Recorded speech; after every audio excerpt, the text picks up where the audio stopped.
setiap waktu dalam hidupku, tak pernah kau tinggalkan.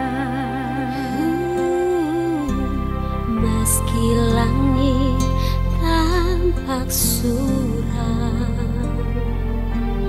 awan gelap pun menghadang, hadapi badai, lewati gelombang, tak pernah kau tinggalkan diriku.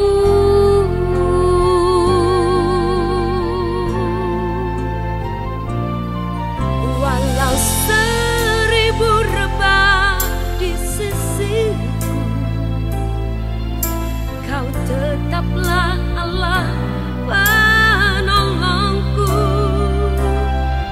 Walau 10.000 rebah di kananku, takkan ku goyah, sebab Yesus sertaku.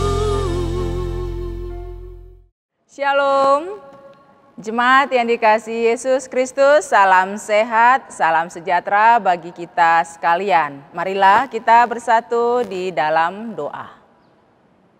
Hadirlah Engkau ya Tuhan di dalam hati kami, sebab apabila Engkau menguasai hidup kami, maka bagaimanapun kondisi perjalanan hari-hari kami akan tetap kuat karena Engkau bersama dengan kami.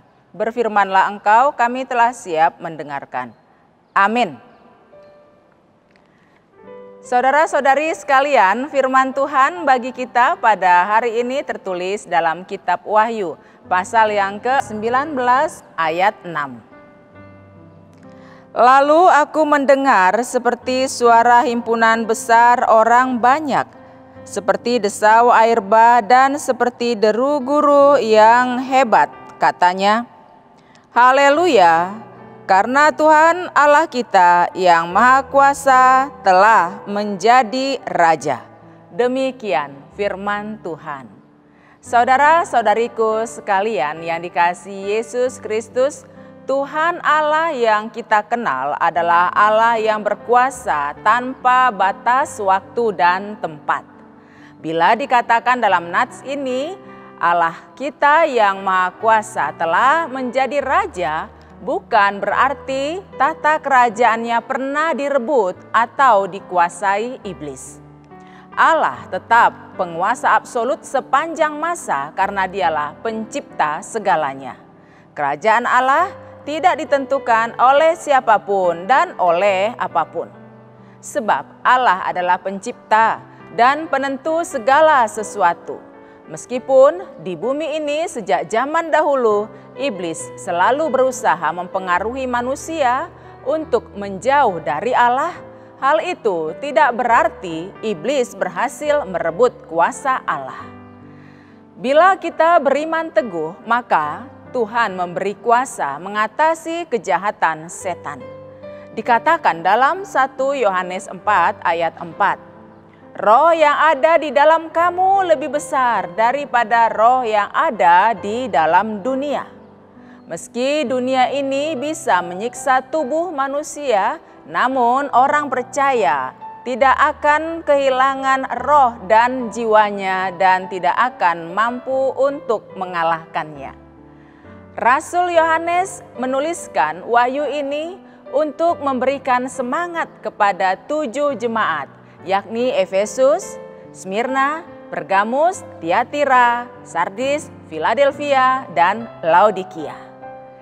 Jemaat-jemaat tersebut menderita karena berada di bawah kuasa pemerintahan Romawi yang pada saat itu berlaku keji terhadap penganut agama Kristen.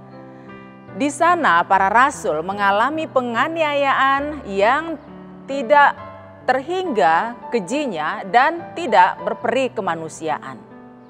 Misalnya, Matius meninggal dunia karena disiksa dengan pedang di Ethiopia. Markus meninggal dunia di Alexandria setelah badannya diseret hidup-hidup dengan kuda melalui jalan-jalan yang penuh batu sampai ia menemukan ajalnya. Lukas meninggal dunia digantung di Yunani setelah ia berkhotbah di sana kepada orang-orang yang belum mengenal Tuhan. Yohanes digoreng dalam bak minyak mendidih di kota Roma, kemudian dibuang ke Pulau Patmos sebagai pekerja paksa di tambang batu bara. Namun pada saat itulah ia menerima wahyu dari Allah sehingga ia bisa menulis kitab Wahyu. Lalu Petrus, ia mati setelah disalib dengan kepala di bawah. Yakobus sebagai saudara tiri Yesus dilempar ke bawah dari puncak bubungan bait Allah. Ia meninggal setelah dilemparkan dari ketinggian tersebut. Yakobus anak Zebedeus dipenggal kepalanya di Yerusalem. Bartolomeus, ia meninggal di Armenia setelah ia mendapat hukuman cambuk. Andreas juga disalib seperti Petrus. Selanjutnya Thomas dilempar ke dalam perapian, tetapi karena ia masih tetap hidup, dia dihujani dengan tombak hingga mati. Yang terakhir Matias, ia dihukum rajam dan akhirnya dipenggal kepalanya. Kondisi seperti itu membuat perasaan para jemaat seakan-akan kuasa iblis merajalela dan berkuasa atas hidup mereka. Jemaat merasa bahwa begitu kuatnya kuasa iblis yang membuat mereka ketakutan untuk taat kepada Yesus Kristus. Maka dari itu Yohanes memberi penguatan kepada jemaat tersebut agar mereka bertahan dan tetap setia kepada Allah. Dunia ini akan berakhir dengan segala kuasanya. Namun kerajaan Allah yang kekal akan dinyatakan kepada orang yang bertahan hingga akhir hidupnya. Di sanalah nyata bagaimana kuasa Allah yang seutuhnya, di mana kuasa iblis tidak punya ruang dan sama sekali tidak mampu untuk menyentuhnya. Itu maksudnya dengan kalimat yang maha kuasa telah menjadi raja.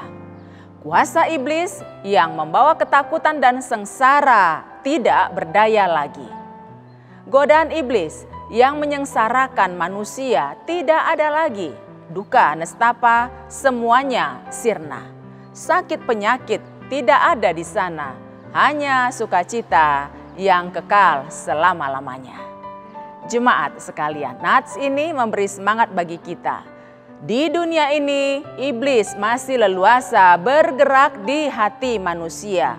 Pengaruh buruk yang dibuatnya dapat merugikan diri kita sendiri dan orang lain. Maka dari itu, bila kita menderita di dunia ini, tetaplah bertahan. Sakit penyakit memang berat. Dampak virus corona memang mendatangkan banyak masalah. Namun, penderitaan itu tidak seberapa dibanding sukacita yang akan kita terima kelak. Jangan putus asa. Jangan mau menjadi pengabdi setan, menyembahnya atau tunduk kepada pengaruhnya. Bila seakan-akan iblis di dunia ini berkuasa, namun sesungguhnya kuasa Tuhan adalah di atas segalanya. Tuhan jauh lebih besar dibanding pergumulan kita. Tetaplah bertahan agar kita kelak ikut dalam himpunan besar orang banyak, seperti desau air bah dan seperti deru guru yang hebat, dan kelak kita sama-sama berseru, haleluya, karena Tuhan Allah kita yang maha kuasa telah menjadi Raja. Amin. Marilah kita berdoa. Terima kasih Bapa untuk sapaan firman-Mu yang mengingatkan kami bahwa selama kami di atas muka bumi ini memang tampaknya banyak sekali hal-hal yang luar biasa kuatnya untuk membuat hati kami gentar dan ketakutan. Oleh sebab itu Bapa, kuatkan kami supaya kami hanya berserah kepada-Mu saja sebab kuasa-Mu di atas segalanya. Engkau berkuasa di bumi ini dan juga di sorga kelak. Engkaulah yang memenangkan kami dalam segala pergumulan hidup kami. Bersama Engkau kami akan menang menjalani hari-hari kami. Dalam Yesus kami berdoa. Amin.